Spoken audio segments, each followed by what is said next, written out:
c'est fait, c'est fait présent donc dans l'Eucharistie. Vous savez, euh, l'Eucharistie, c'est pour ça qu'elle est si importante. C'est le triomphe de la mort, l'Eucharistie. L'Eucharistie, c'est une traduction, la messe est une traduction d'un corps de l'Eucharistie. L'Eucharistie, action de grâce, mais c'est pas encore ça, l'Eucharistie est une traduction d'une parole juive qui veut dire exaltation, proclamation. La beraka, qui disait le juif. La Vierge Marie, par exemple, fait une beraka, une exaltation, la Magnificat.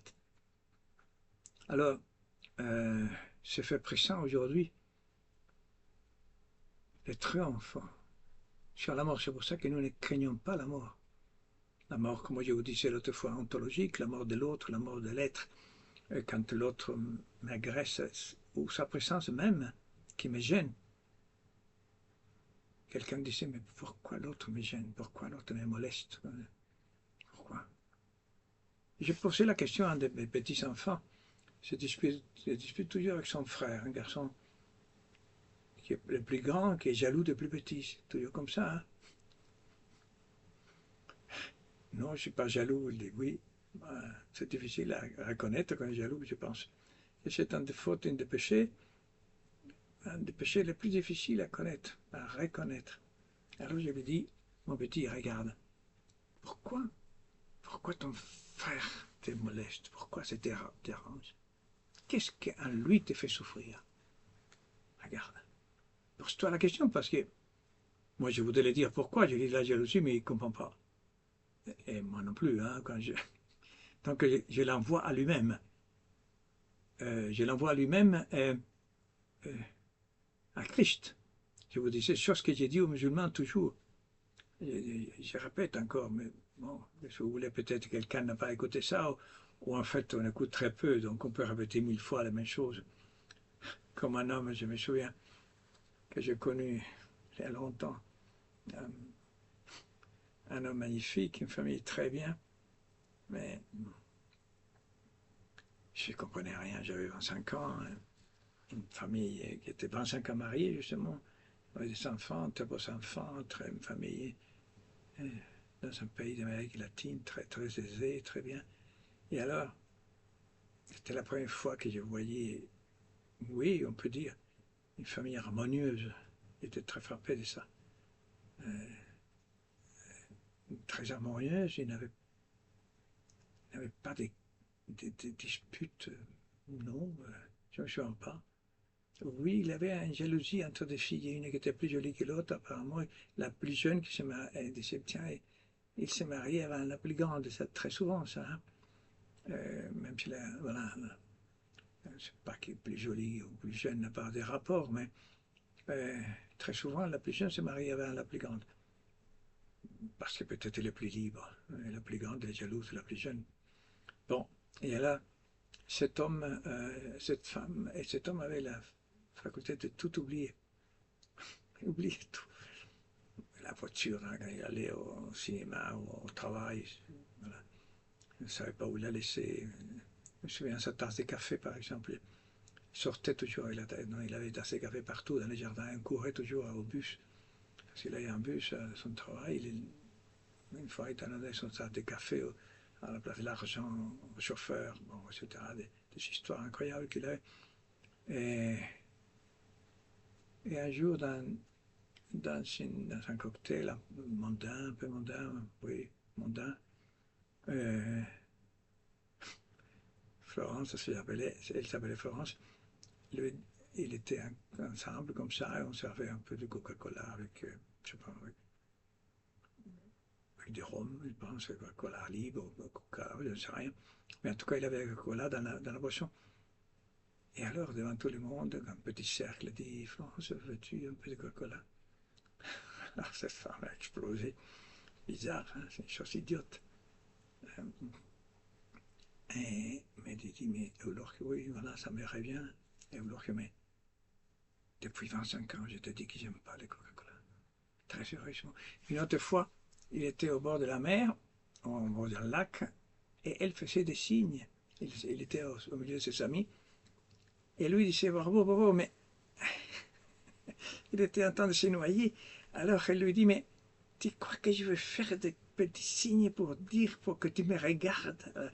Voilà, l'histoire, vous voyez, ça m'est resté toujours, cette famille est très, très bonne, m'a accueilli très bien, je me sentis très honoré avec cette famille, très honoré, très, très honoré. Parce que nous avons besoin d'honorer les autres, d'investir dans les autres, de servir les autres. Je vous avais parlé beaucoup de fois. Je vous citerai une petite parole sur ça, de la Bible.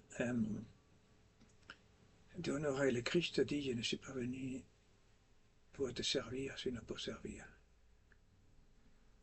Quelqu'un disait encore, ne te fatigue pas d'aimer, parce qu'un jour tu récolteras les fruits.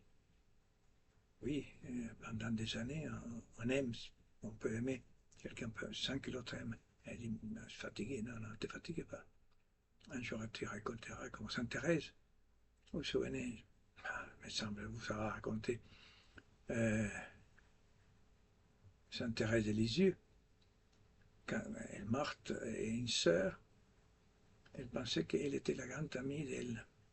Elle se donnait le titre de une grande amie de Thérèse. Mais ce n'était pas du tout ça, c'était le contraire. Thérèse de Lisieux ne la supportait pas. Mais c'est drôle, il a des choses, vous savez. Et alors elle l'aimait. Et l'autre voyait qu'elle aimait. Ça me fait rire un peu parce que les saints, vous savez, il a des choses drôles parfois dans les saints. Parfois, ils ne sont pas toujours sympathiques parce qu'ils sont un peu exigeants parfois. Mais je suis en train de lire un livre de Maria Sima, Le Dernier Entretien. C'est le dernier livre, je pense. Le Dernier Entretien, c'est un journaliste qui est allé la visiter en Autriche, une femme. Vous s'est raconté peut-être, mon Dieu. Et alors, une femme étonnante, une paysanne, qui parle que de sa mission purgatoire. Mais il est bizarre. Il dit pourquoi? Pourquoi est-ce que vous êtes si amis? Pourquoi vous savez si intime? Mais je ne sais pas. Ma mère était dévote de sa mission purgatoire. Elle faisait toujours sacrifice pour elle. Et quand j'étais jeune, j'ai offert mon âme souffrante aux âmes purgatoires.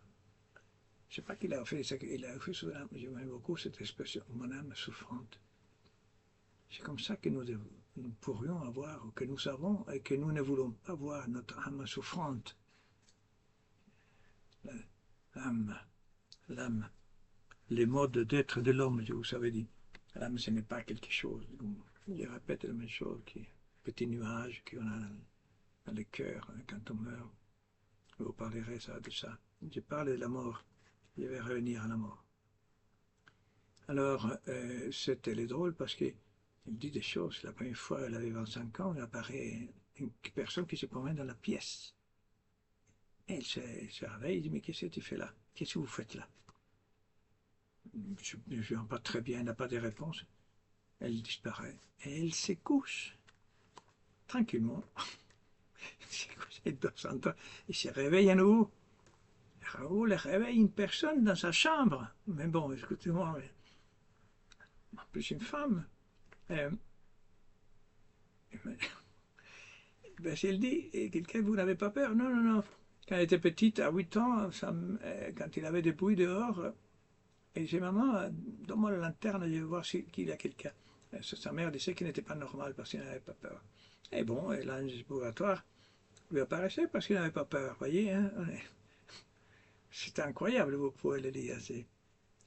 C'est drôle. Il y a des choses impressionnantes sur les âmes purgatoires. Comment ils nous aident, comment ils ont besoin de nous. Et ils sont très fidèles. Hein? Toujours, j'invoquais les âmes aussi de purgatoire. Je vous ai raconté ça pour mes enfants sortaient de la nuit. Alors, voilà. Je ne sais pas comment je vais revenir et je ne sais pas où est-ce que j'étais dans ma démarche sur la mort.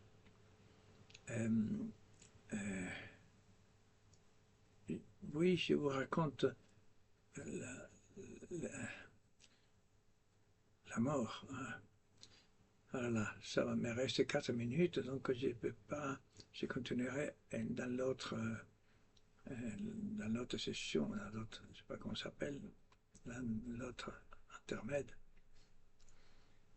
J'espère que ça vous divertit un peu, peut-être à quelqu'un, que je vous dise des choses. Ça vous distrait, vous savez, ça distrait. On est toujours, le problème, notre problème, c'est que nous sommes centrés en nous-mêmes, toujours centrés, nous occupons de nous-mêmes. Et le bonheur, c'est justement le contraire. Vous savez, Christ est celui qui ne se renie pas à lui-même, n'haït pas sa propre vie, parce que notre vie ne nous appartient pas. C'est pour ça que nous ne pouvons pas tuer quelqu'un. Nous ne pouvons pas tuer quelqu'un parce que ma vie et la vie de l'autre, c'est à Dieu. Tu ne peux pas toucher à l'arbre de la vie. Ce qui est arrivé à Ève. Ève s'approchait de l'arbre, il a pris ce que Dieu l'a interdit. La première chose que fait Dieu, interdire d'approcher de la vie. Pour ça, parlerait de l'avortement, chose très sérieuse, toutes ces choses-là. L'euthanasie, très sérieux, mais trop sérieux pour parler et décider, même dans un parlement. Mais qui sont ces personnes qui décident? Même s'ils sont plusieurs, et normalement c'est très peu, et qui se laissent faire pour des hommes qui n'ont rien à faire avec la vie des autres. Parce que la vie, c'est s'oublier soi-même, c'est perdre soi-même. C'est perdre, c'est passer à l'autre, c'est ça l'amour.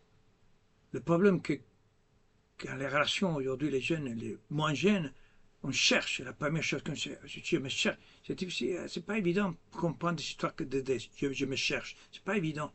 Hein? Je cherche mon plaisir, oui. Une femme, un homme qui me plaît, à moi, et qu'importe la situation dans laquelle il se trouve. N'importe, non, moi, mais ça me plaît, ça. Le plaisir. Vous voyez, la recherche du plaisir qui est volatile comme le vent. Mais nous nous approchons de ce qui s'en va, de ce qui ne reste pas. C'est pour ça que je vous disais le mystère de l'homme. Je disais déjà que, comme a dit Isaïe et Jérémie, le cœur de l'homme est compliqué et malade. Si nous ne comprenons pas ce qui nous arrive, nous ne pouvons pas aller dans le bonheur. Si nous comprenons qu'à la base, nous savons les péchés originels. J'étais resté là, je coupe encore, je reviendrai encore avec les péchés originels et d'autres situations.